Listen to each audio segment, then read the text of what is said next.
Video பார்க்க போகிறோம் அப்படின்னா,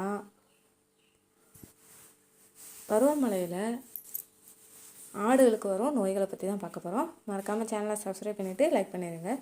பருவமழை ஆரம்பிச்சிட்டாலே நம்ம ஆட்டு பண்ணையில் கூடுதல் கவனம் தேவைப்படும்.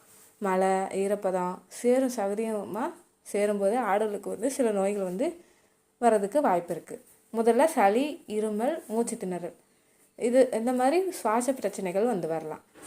குறிப்பாக மழையில் நனைந்த ஆடுகளை உடனே உலர்ந்த இடத்துக்கு மாற்றாமல் விட்டுட்டோம் அப்படின்னா அதுக்கு ஆபத்து அதிகமாகலாம்.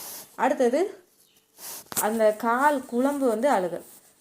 ஈரமான சேற்றில் நீண்ட நேரம் நிற்பதனால அந்த குழம்புல புண்ணு, வீக்கம், ஒரு மாதிரி துர்நாற்றம் ஏற்பட்டு ஆடு நடக்க கஷ்டப்படலாம்.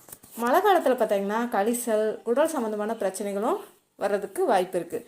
ஈரமான இல்லைன்னா பூஞ்சை பிடித்த தீவனத்தை கொடுக்காமல் இருப்பது ரொம்ப ரொம்ப முக்கியம். மேலும் பார்த்திங்கன்னா ஈரமான சூழலில் ஒட்டுண்ணிகள், இந்த புழுக்கள் அதிகரிக்க வாய்ப்பு இருக்குது.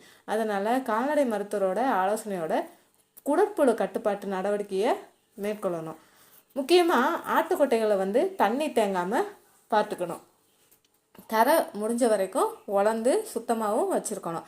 இப்போ காலையில் மழை பெய்யுது அப்படின்னா நீங்கள் 11 மணிக்கு மேய்ச்சலுக்கு விடுறீங்க அப்படின்னு வச்சுக்கோங்க. அப்போ நம்ம நல்லா கூட்டி சுத்தம் செஞ்சு அதை மேய்ச்சலுக்கு போயிட்டு வர்றதுக்குள்ளே அது உலர்த்தி வைக்கணும். மழையில் நனைந்த ஆடுகளை உலர்ந்த இடத்துல வச்சு பராமரிக்கணும். ஒரு ஆடு சாப்பிடாமல் இருப்பது, தொடர்ந்து இருமல், மூச்சு திணறு, அப்புறம் கழிசல், கால் வீக்கம், இல்லைன்னா உடல் சோர்வு, இந்த அறிகுறிகள்லாம் தெரிஞ்சிச்சுன்னா நம்ம என்ன செய்யணும்னா கொஞ்சம் கூட தாமதிக்காமல் கால்நடை மருத்துவர்கிட்ட நம்ம ஆலோசனை கேட்கணும். மழை காலத்தில் நோய் வந்த பிறகு சிகிச்சை செய்வதை விட நோய் வராமல் தடுப்பது ரொம்ப ரொம்ப சிறந்தது. நாங்களாம் மழை வர்றதுக்கு முன்னாடி இவங்க தடுப்பூசி எல்லாமே போட்டுருவாங்க. ஏன்னா காய்ச்சல் வருதோ வரலையோ நம்ம அதை முன்னெச்சரிக்கை நடவடிக்கை நம்ம ஆடுகளுக்கு என்னென்ன செய்யணுமோ மழை வர காலத்துக்கு முன்னாடியே நம்மளுக்கு செஞ்சிடணும். ஏன்னா புரட்டாசி மாதம் அந்த மாதம்லாம் பார்த்திங்கன்னா நம்ம ஏரியாவுக்கு கொஞ்சம் மழை வர சீசனாக வரும். அதெல்லாம் நீங்கள் தவிர்த்துட்டு ஆடுகளை பராமரிக்கணும்.